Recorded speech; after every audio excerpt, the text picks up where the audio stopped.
자, 지난번에 그 출애굽기 13장 9절에서 10절에서 우리 그 율법을 나타내는 토라, 그리고 절기를 나타내는 모에드, 그리고 규례를 나타내는 후카, 이제 이런 단어들을 배웠었고, 그리고 이제 이 구절이 성경에서, 우리말 성경에서는 율법이 처음 나오는 곳이라고 했죠.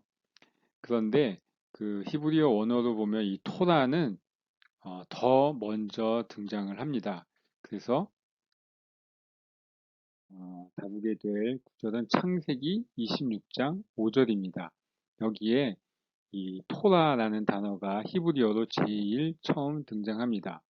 근데 우리말로는 여기 빨간색으로 표시된 법도로 해석이 되어서 율법으로는 이제 우리말 성경에 나타나지가 않죠.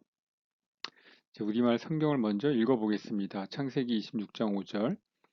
이는 아브라함이 내 말을 순종하고 내 명령과 내 계명과 내 율례와 내 법도를 지켰음이라 하시니라. 자, 이 장면은 그 하나님께서 아브라함의 아들인 이삭에게 이야기를 하고 있는 장면입니다. 그 이삭의 아버지 아브라함이 그 하나님의 말씀을 순종하고 그 명령과 계명과 율례와 법도를 지켰기 때문에 그 아버지에게 한 약속, 언약을 이 아들에게도 이어가겠다는 내용인데, 그 또한 굉장히 중요한 내용입니다. 이 토라가 이야기되는 배경에 그 하나님의 그 언약이 있죠. 그 언약에 대해서 우리가 다음에 살펴보겠고요. 오늘은 이제 이 토라에 대해서 좀 더 집중해 볼 건데, 이 원어로 볼 때 이 토라도 그렇지만 우리가 여기서도 볼 수 있는 것처럼요. 좀 우리 번역된 우리말로 볼 때 눈에 띄지 않던 것들을 우리가 볼 수 있습니다. 여기 히브리어로 보시면 예케 베쉘, 그냥 여긴 이는 이렇게 이어지는 말이라고 보시면 되고, 아브라함이 내 말을 순종하고, 이 표현이 히브리어로 샤마 아브라함 베콜리가 되겠습니다. 여기 이제 밑줄 친 단어가 동사인데요. 맨 처음에 나오는 이 샤마라는 동사가 우리가 이제 단어 공부 다음 슬라이드에서 좀 자세히 할 건데, 이 샤마라는 동사는 원래 듣다라는 뜻입니다. 우리가 신명기에 나오는 쉐마 이스라엘, 이스라엘아 들으라 할 때 그 쉐마하고 같은 단어입니다. 근데 여기는 이제 순종한다로 번역이 되어 있죠. 그러니까 듣는 것과 순종하는 것이 우리가 들어야 순종하니까 연관되어 있는 내용인데 약간은 좀 차이가 있음을 볼 수 있습니다.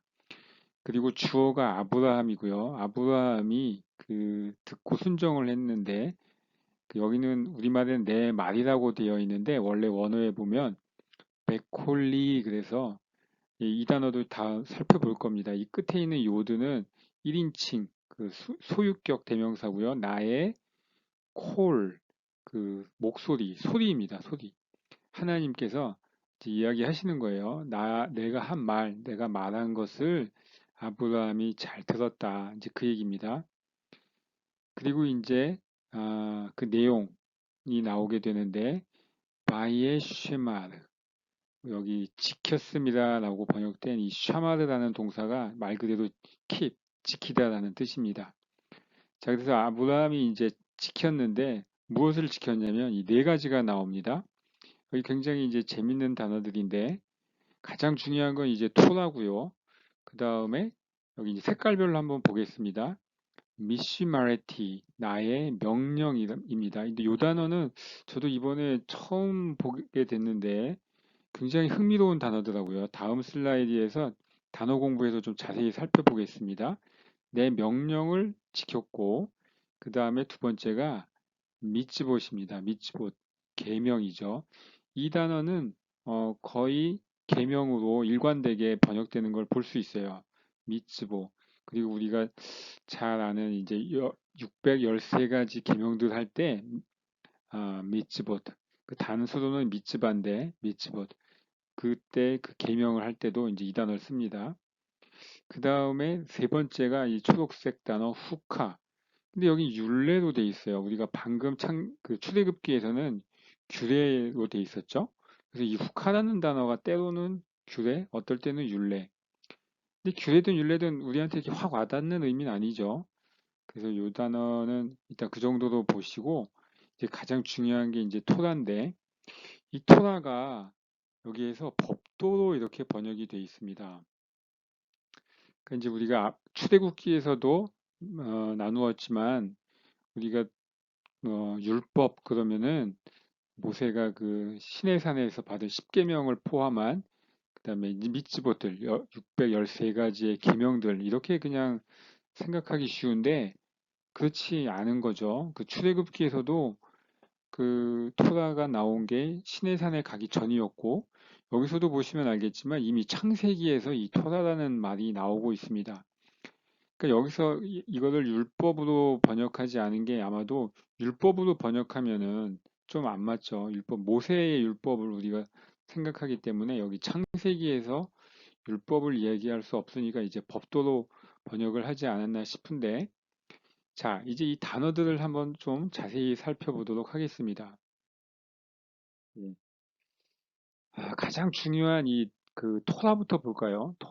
토라의 이제 그 사전의 의미를 찾아보면은 첫 번째는 이제 direction, 그 방향을 나타내는 겁니다. 그리고 그 두 번째가 instruction, 가르치는 거죠.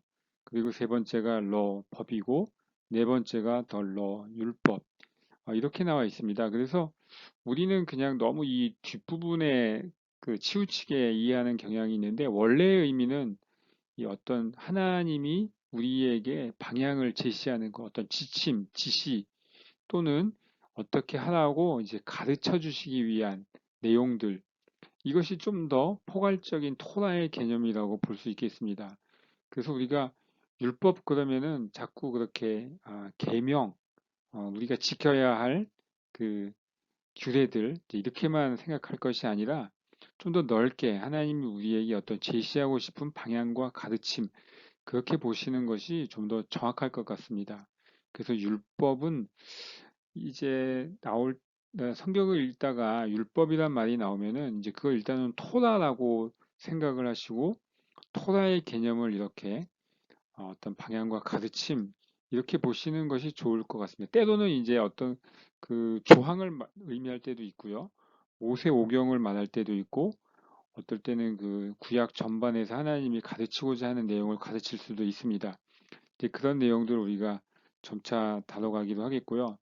아까 말씀드린 대로 전 슬라이드에서 그 아브라함이 지킨 그 네 가지 내용이 나오는데 그 토라를 가장 큰 포괄하는 개념으로 보시면 될 것 같고요. 후카 이 단어 두 번 말씀드렸죠. 영어로는 스태츄라고 하는데 우리말 성경에 어떤 데는 율례 또는 어떨 때는 규례 이렇게 다르게 번역이 돼 있어서 좀 의미가 혼란스럽기도 한 단어입니다. 근데 어떤 토라의 한 부분 우리가 지켜야 할 계명 이제 이렇게 일단은 이해하시면 될 것 같습니다. 그리고 이제 미츠바가 commandment 계명 이게 이 단어는 좀 일관되게 번역이 되어 있기 때문에 이렇게 계명으로 이해하시면 될 것 같고 그러면 이제 의문이 드는 게 도대체 그러면 이 미츠바 계명과 이 후카 율례 규례가 어떤 차이가 있는지 좀 궁금할 수 있는데 요거는 나중에 우리가 다음 기회에 한번 다뤄보도록 하겠고요. 그 다음에 마지막 한 단어가 미시메레트라는 단어입니다. 저는 이번에는 이 단어가 굉장히 주목이 됐는데 이게 영어로 obligation, duty, 의무입니다. 그리고 service, 근무, 병역의 의무라던가 이제 우리가 어떤 해야 할 것, 이게 굉장히 좀 구체적이지 않습니까? 그러니까 하나님이 이 아브라함을 칭찬하시는 것이 어떤 하나님의 말씀을 귀담아 듣고 하나님이 그 아브라함에 이제 맡기고자 한 어떤 구체적인 의무, 어떤 할 일, 그거를 아브라함이 잘 순종하고 따라서 지켜서 했다는 겁니다. 그러니까 이 미시메렛.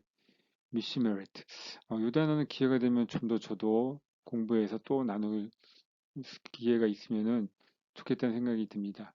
그 다음에 아까 이야기했던 call, 이제 보이스, 소리라는 단어고요. 그 다음에 두 가지 동사, 듣다, 샤마, 그 다음에 지키다, 샤마르 이렇게 되겠습니다. 그래서 우리가 다음 기회에는 이 토라라는 게 처음 창세기에서 이렇게 등장하는데 토라라는 단어가 이 단어가 등장하는 배경에 대해서 좀 더 알아보도록 하겠습니다. 자, 그때까지 샬롬.